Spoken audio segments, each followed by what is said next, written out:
پنجاب کے محکمہ رشوت ستانی یعنی اینٹی کرپشن کی جانب سے سابق DGI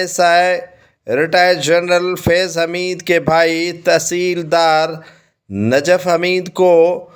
اینٹی کرپشن عدالت میں قبل از گرفتاری کی ضمانت منسوخ ہو جانے کے بعد گرفتار کر لیا۔ جنرل ریٹائر فیض حمید کے بھائی تحصیلدار نجف حمید کو محکمہ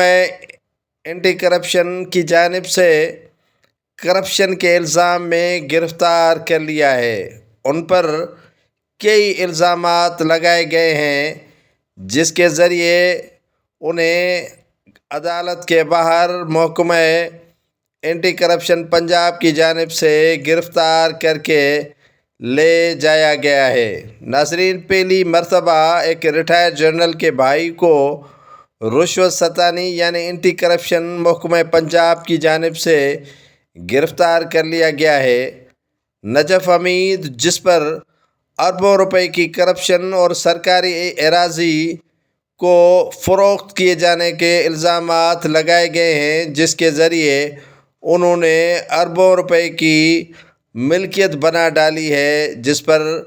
الزام لگایا گیا ہے اور آج انہیں گرفتار کر کے لے جایا گیا ہے۔ دیکھ سکتے ہیں اسکرین پر کہ نجف حمید جو محکمہ اینٹی کرپشن کی جانب سے گرفتار کر لیا گیا ہے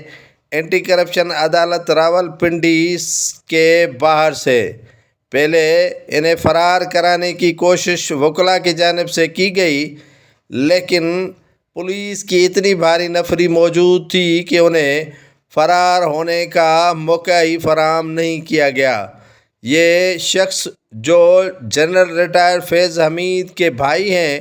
اور سابق تحصیلدار ہیں، جن پر اربوں روپے کے کرپشن کے الزامات لگائے گئے ہیں۔ جنرل ریٹائر فیض حمید سیاہ و سفید کے مالک رہے ہیں، جن پر عمران خان کو صادق اور امین کے سرٹیفکیٹ دلوانا اور نواز شریف کی حکومت کو گرانے کے کئی الزامات بھی ہیں۔